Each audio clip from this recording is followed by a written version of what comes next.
Assalamualaikum warahmatullahi wabarakatuh. Kembali lagi di YouTube channelnya Sahabat Tirga Official.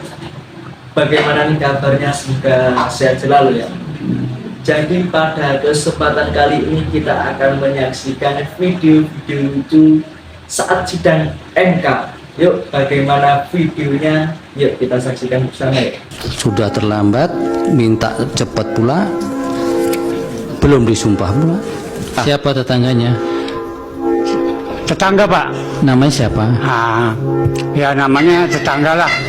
Mahaguru Hukum Tata Negara Profesor Yusril Iza Mahendra.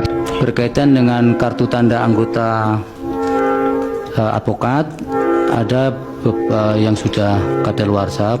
Bawaslu itu tidur, Pak Ketua. Mau bertanya tidak?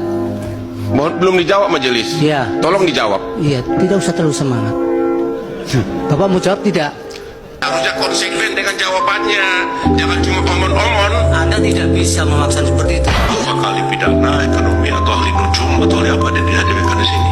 Majelis, karena tadi saya merasa keberatan, saya izin untuk mengundurkan diri ketika rekan saya Profesor Harits akan memberikan penjelasan.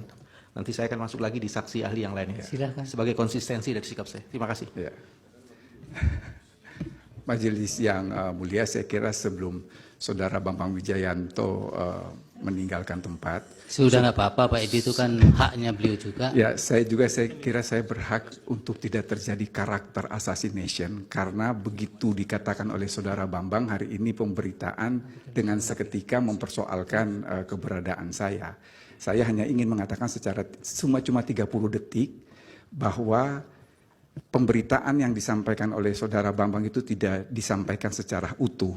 Pada saat itu Ali Fikri juru bicara mengatakan akan menerbitkan sprindik umum dengan melihat perkembangan kasus.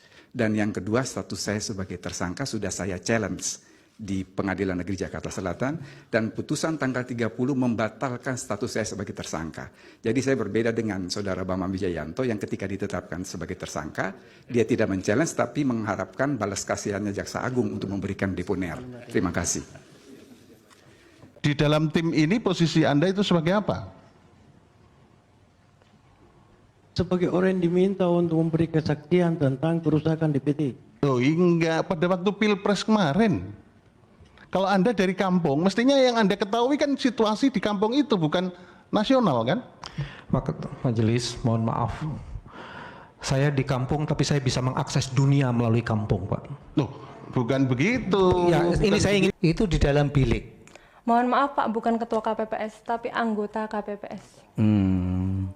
Tadi paham saya ketuanya. Bukan. Bukan, anggota KPPS. Anggota KPPS. Ya, tapi tetap substansinya kan nyoblosnya di dalam bilik. Iya. Bagaimana saudara bisa melihat? Kan biliknya ada tutupnya. Iya, itu cara melihat, saya melihat secara langsung. Iya, artinya kan itu ada tutupnya toh. Ada tutupnya bilik itu. Bisa diputarkan videonya. Tapi jelaskan dulu. Itu kan ada tutupnya. Iya. Bagaimana Anda bisa melihat?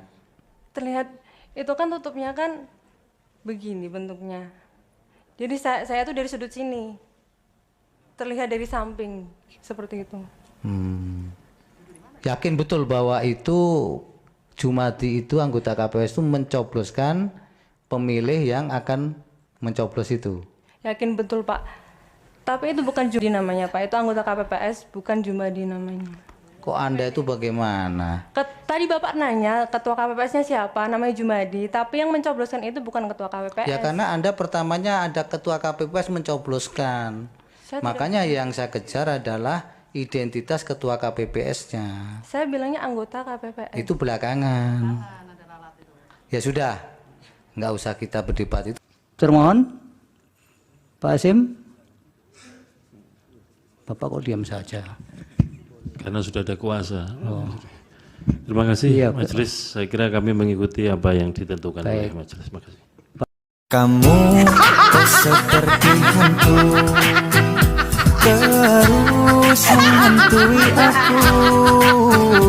Kamu bikin pusing. Diperintah oleh Lurah Sidomulyo Timur.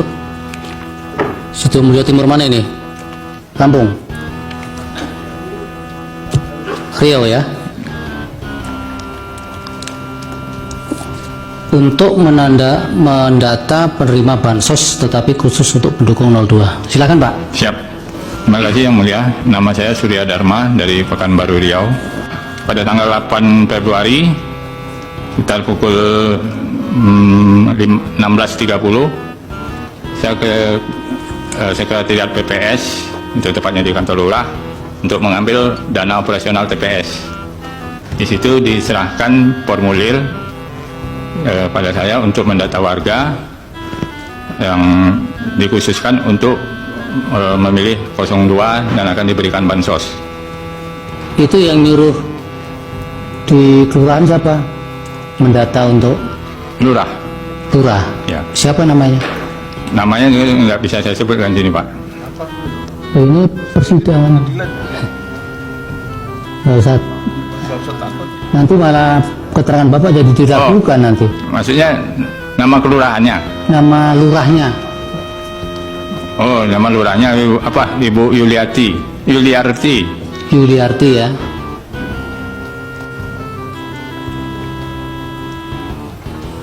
Langsung ke Bapak atau ini Bapak sudah menerima informasi itu berantai? Langsung ke saya.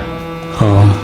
Beberapa oknum kepala desa di Kecamatan Kedungdung dan Robatal itu didatangi oleh seorang oknum polisi. Di situ bilang bahwa kalau pingin aman 02 harus menang. Siapa yang ngomong begitu? Oknum polisi Pak. Dan yang polisi mana ini? Daerah Sampang Pak. Polsek Sampang atau Polres? Yang jelas itu oknum polisi Pak, yang saya dikasih tahu sama oknum kepala desa itu apakah polisi Polsek atau polisi Polres, saya juga kurang paham. Apa yang dia lakukan? Bilang gini Pak, kalau pingin aman 02 harus menang. Namanya tahu Bapak? Tidak bisa saya menyebutkan Pak, mohon maaf.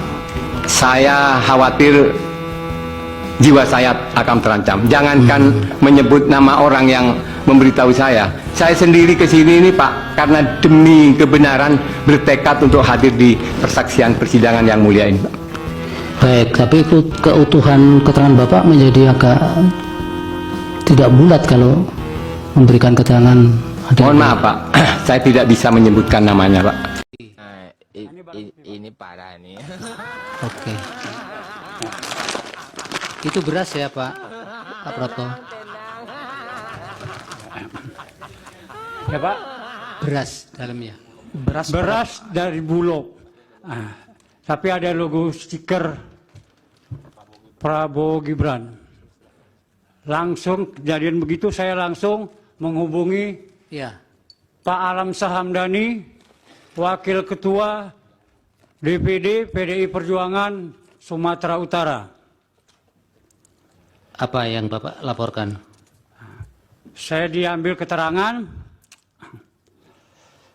dan mengambil karung berlogo Bulog dengan ada tempel stiker Gibran.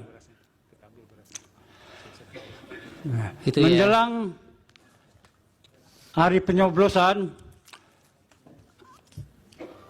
tetangga saya mendapat lagi amplop berisi uang Rp50.000. Siapa tetangganya? Tetangga Pak. Namanya siapa? Ya namanya tetangga lah. Itulah Pak.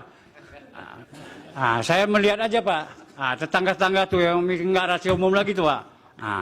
Ini di pengadilan Pak kalau. Iya Pak. Iya. Keterangan begitu nanti nggak bisa dipakai. Iya. Jadi yang membagikan langsung Kepling, tapi Kepling tidak lagi singgah ke rumah saya. Demikianlah yang saya sampaikan ini. Saya agak bingung, ini ahli hukum atau ahli ekonomi? Karena tadi pendapatnya itu sudah melebihi ahli hukum. Pertanyaan saya, sekiranya pun benar tuduhan Anda, Jokowi melakukan tindak pidana korupsi, Jokowi melakukan pelanggaran undang-undang APBN, Jokowi melanggar tidak minta persetujuan dari DPR. Pertanyaannya, dan oleh karena itulah pemohon mengatakan pemilu dibatalkan dan diulang. Pertanyaannya, apakah MK, Mahkamah Konstitusi, berwenang dalam putusannya menyatakan oleh karena Jokowi melanggar undang-undang korupsi, melanggar undang-undang APBN, melanggar undang-undang bansos, maka pemilu harus dibatalkan dan diulang. Sementara tidak satupun pihak tersebut sebagai pihak dalam perkara ini, baik Jokowi, DPR maupun para menteri. Boleh nggak MK mengatakan itu adalah penyebab harus dibatalkan pemilu? Terima kasih. Baik. Evaluasi tidak ya dari hakim? Cukup. Silakan ahli dijawab singkat. Terima kasih. Alasan apa bahwa bansos itu diberikan? Kalau bansos itu, legalitas dari bansos adalah setelah disepakati dengan DPR. Apakah ada alasan atau tidak? Setelah disepakati dengan DPR, setelah disetujui dan diundangkan bahwa bansos itu wajib dijalankan oleh pemerintah. Tetapi masalah di sini adalah tidak ada alasan untuk memberikan bansos yang tidak disetujui oleh DPR dan tidak ditetapkan dengan undang-undang. Demikian. Yang lain? Pemblokiran dilaksanakan dengan apa? Mekanisme dari pemblokiran seperti diakui oleh Kementerian Keuangan bahwa uangnya masih ada di sana. Artinya tidak dipindah dari satu unit organisasi kepada unit organisasi. Cuman nampaknya mata anggarannya yang berubah. Begitu diperlukan dana untuk bansos, maka diambil dari kumpulan uang yang sudah diblokir 50,15 triliun untuk dialihkan menjadi tambahan anggaran bansos. Jadi saya uraikan bahwa itu adalah untuk menangani. Pak Nindi.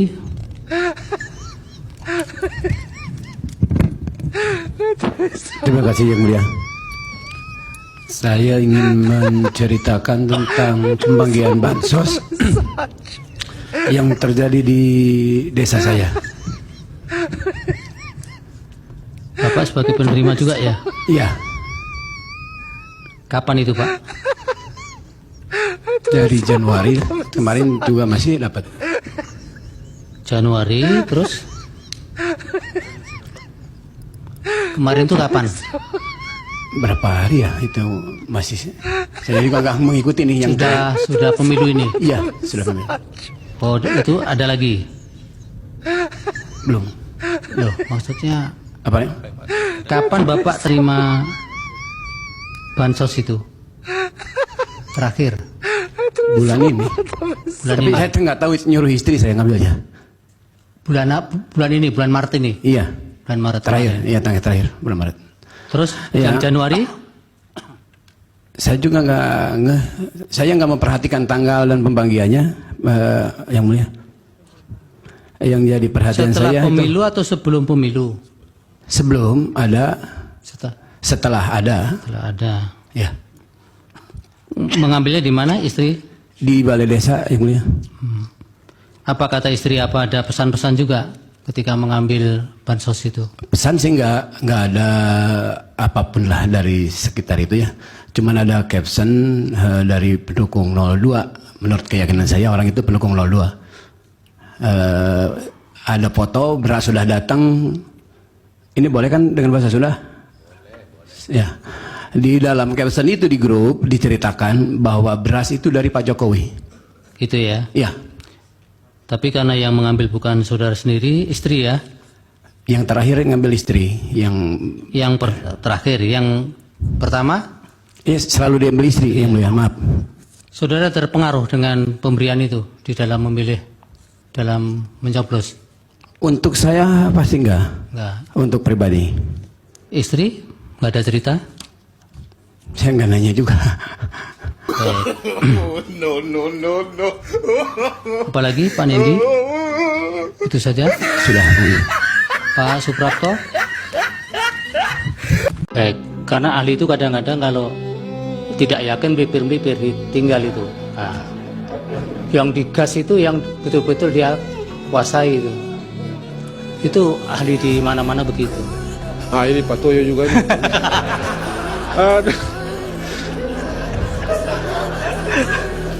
Ini belum tidur Pak Toyo dari jam 3. Oke. Sekarang tadi panggil saya tidur di luar sana. waktunya sudah habis, jadi tidak ada dialog lagi. Saya kira tidak ada yang tidak ada yang terlalu. Oh terakhir, saya kira penting untuk tadi satu pertanyaan dari Pak Henry tadi soal putusan nomor 90 yang begini. Saya mau singkat aja nih. Kalau mau sederhana, ada atau tidak ada PKPU yang mengatur syarat itu, tetap saja ada syarat. Mengapa? Karena syarat itu diatur dalam Undang-Undang 7/2017. Dan dalam ilmu hukum, saya cukup percaya, Bapak-Bapak yakin, Bapak-Bapak tahu, kalau dasar hukumnya berubah, hukumnya berubah. Syarat itu diatur dalam pasal 169. Pasal itulah yang diuji di sini dan diberi tafsir berbeda. Hukumnya berubah, dasarnya berubah. Hukumnya berubah. Kalau tanya bilang itu belum bikin PKPU dan segala macam terus pendaftaran Pak Gibran, pasangan Prabowo Gibran itu tidak sah. Banyak sekali yang tidak sah di Republik ini, Pak. Banyak sekali. Mahkamah Konstitusi ini 2 hari menjelang putusan, menjelang coblos pada waktu 2009, bikin putusan pakai KTP kan, Pak Rusani, berubah putusan, KPU ubah tuh putusan? Tidak. Pak Yusril dulu uji undang-undang imigrasi, turun selesai, beres, sah. Bang Magdir uji undang-undang soal sumber daya yang lain, yang diputus ini langsung berlaku kok. Tidak ada. Ya Jadi sudah, kan Pak. yang paling pokok begini, di undang-undang dasarnya berubah, hukumnya berubah, dasar hukumnya berubah, hukumnya berubah, pendaftaran sah. Kenapa tidak disengketakan? Sudah kalah baru ribut. Nah, terima kasih yang telah menyaksikan video ini, video kocak-kocak. Yuk, yang belum subscribe silakan di subscribe dulu, dan jangan lupa tekan notifikasinya agar tidak ketinggalan ya video-video terbaru lainnya yang tidak kalah menarik ya. Terima kasih. Wassalamualaikum warahmatullahi wabarakatuh.